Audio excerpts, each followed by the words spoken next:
Today we had another instance of a police shooting, this time shooting a 13-year-old boy. Now, this happened in Columbus, Ohio, and this boy was killed by police who were responding to an armed robbery. Now, according to the Columbus Dispatch, the boy, 13-year-old Tyree King, had died at a local area children's hospital about a half hour after he was shot multiple times in the city's Olde Town East neighborhood. Now, a spokesman for the Columbus Division of Police told the Dispatch officers spoke to the robbery victim, who said that several young men, one who was reported to have a gun, approached him and demanded money as an armed robbery. Okay. Now, officers then found some of these people that were alleged to have done this, right? Somebody who matched a description of the perpetrators. They stopped them on a nearby street. Two of them ran away. King was one of the young men, or a teenager, a little, 13 years old, okay? So, not really a young man. And the police later said during a chase that King had pulled a gun from his waistband, although later on it was determined to be that gun was actually a BB gun. So it wasn't an actual real gun, but if you see the pictures, it does look like a real gun. So, let's not bullshit about that, okay? It looked like a real gun. Okay, now, the officer who fired the fatal shots was later identified as Brian Mason, who was a 9-year veteran of the force who just recently transferred over to that zone where the incident had happened. Now, Mason is currently on administrative leave, and that's kind of like standard operating procedure at this point. Oh, you have a shooting, you go on leave. Okay. Now, we don't know all the facts about the case. But what we do know is that he was suspected of being one of the people who did this armed robbery. He pulled out a gun from his waistband, turned out to be a BB gun, during this chase, and he was shot dead. Now, what this kid did was wrong. I mean, you can't deny that. Don't pull a fake gun, okay? Or don't pull a real gun. Don't pull any guns. That's never a good idea. However, there is a part of me that's going to kind of, it thinks, hey, do you blame him? Now, before you freak out, right, let me kind of explain where I'm coming from, because I was thinking about this, rolling around the whole situation of why these things tend to happen in the first place. And it brought some questions, right? Now, I was thinking about, hey, you ever wonder why people pull a gun from their waistband instead of submit to a cop's authority, right? Well, the natural answer is, well, it's because they're a thug, right? They're a thug, they want to shoot the cop, whatever, right? It could be, and look, I'm not saying that doesn't happen, right? Maybe that is a majority of the cases, I don't really know. Don't really know the mentality of somebody who pulls a gun. Other than, boy, that's not a good idea, right?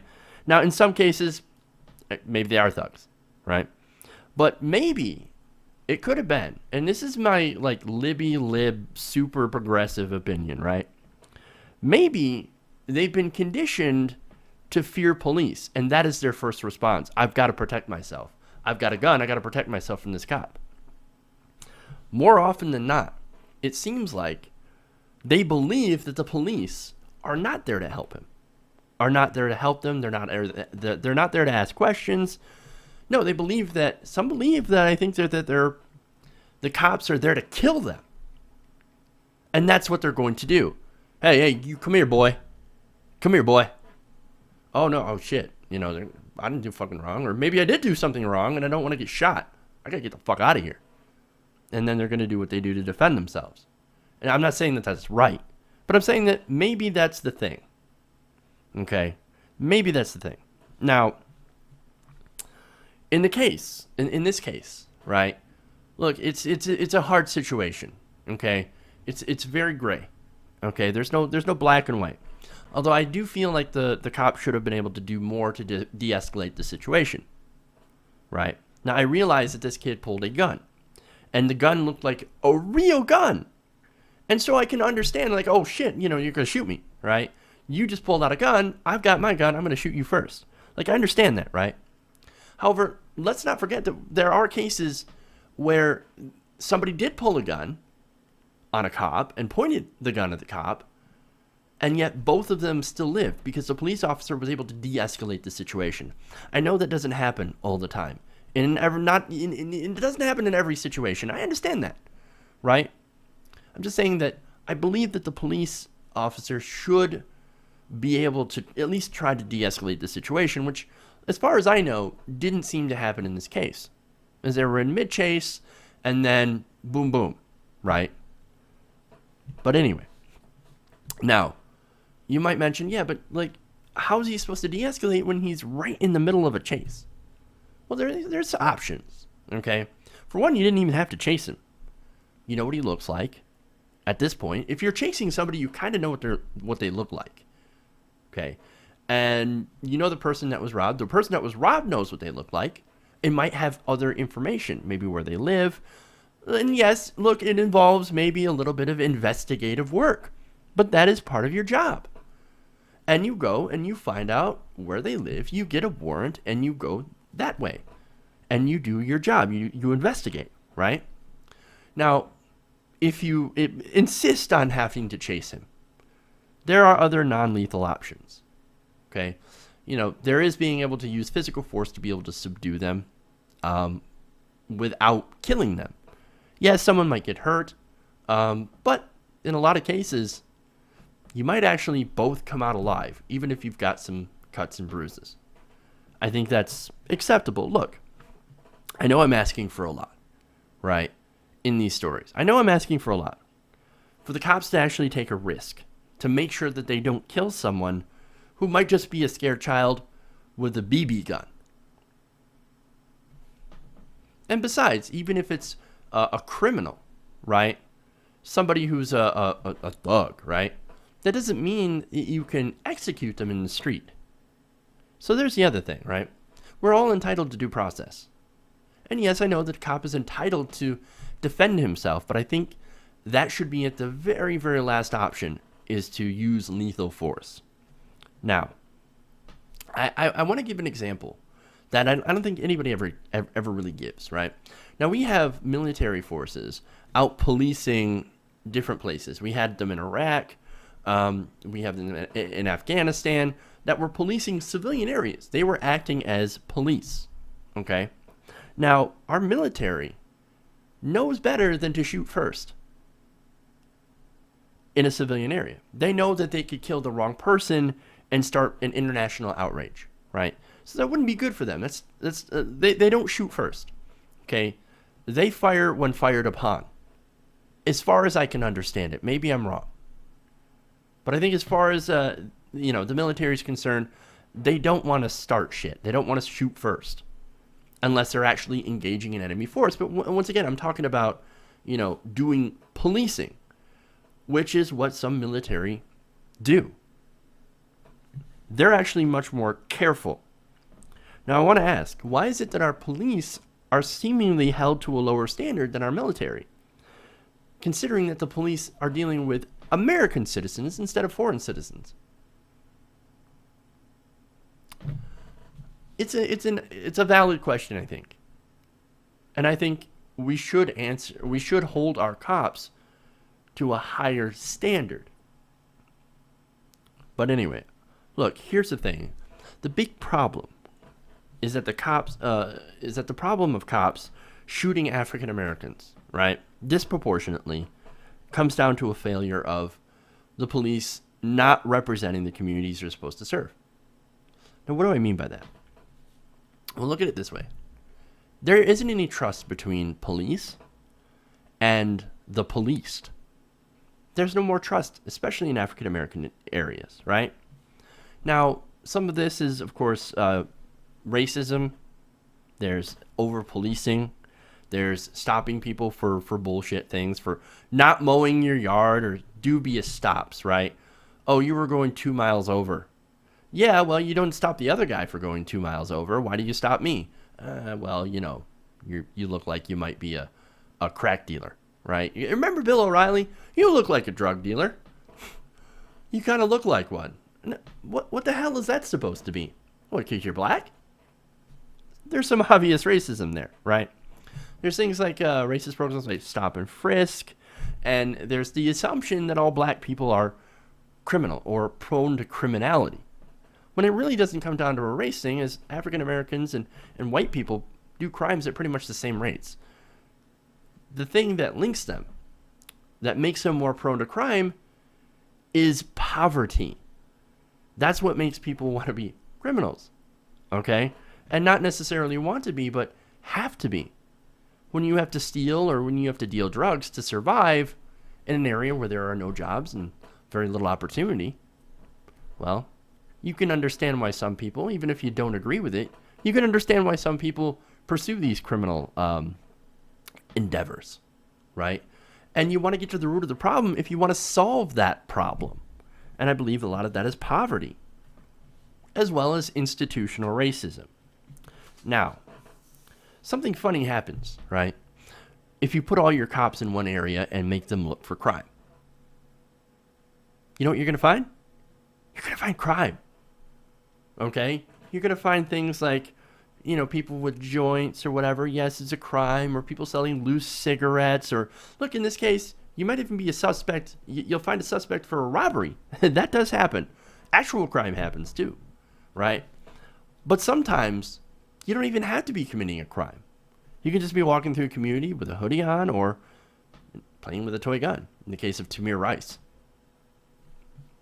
Look, the reason that there are so many unjustified shootings is because, as I said, cops don't trust the citizens, and the citizens don't trust the cops. And they're both armed. We have over 300 million guns in this country. I don't blame cops for being on edge, right? And assuming everybody has a gun, because you know what? We have more guns than people in this country. It's not a, you know, an assumption that is unfounded. No, everybody's got a gun. This is America. This is a Wild West. I got to protect myself. This person might have a gun. And in this case, the gun looked like a real gun. So I could understand that. Right? Even though it's still wrong on both counts. Look, the problem is, I mean, we've got this huge problem of trust. And we've got to fix it. Now, look, there are some great examples of, you know, police precincts and departments finding ways to fix this. Dallas is a great example.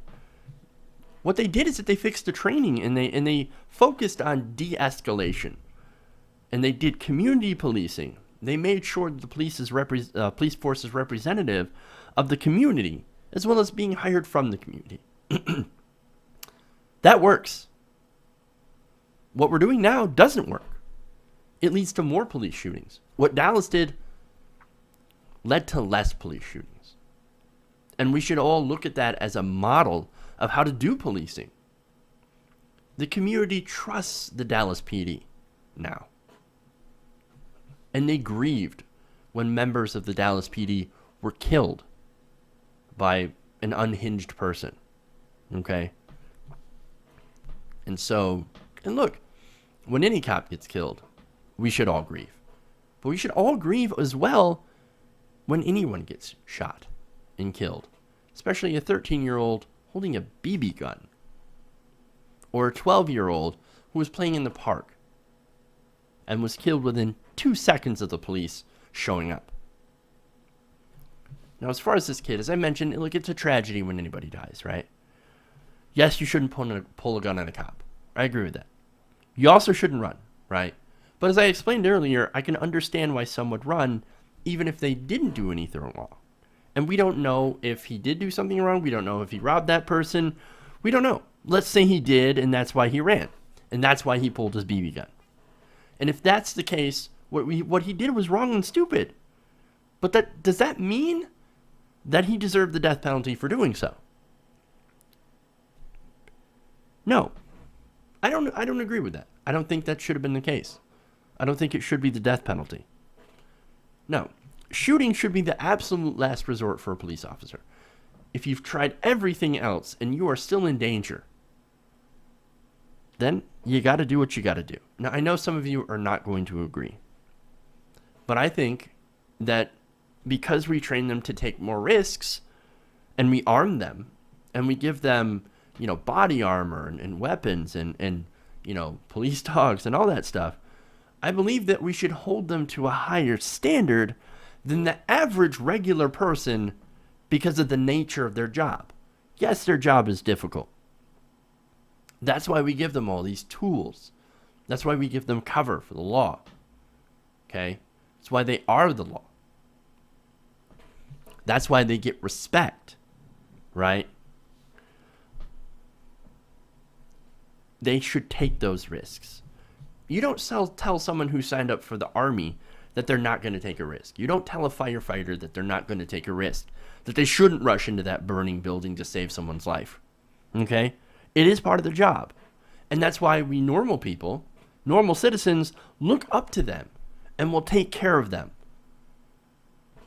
when their job is done. Okay? That's why we respect cops and firefighters in the military, because they're there taking risks that we are not willing to take. So I do not feel like it is too much to ask that they try every conceivable method to de-escalate a situation before using deadly force.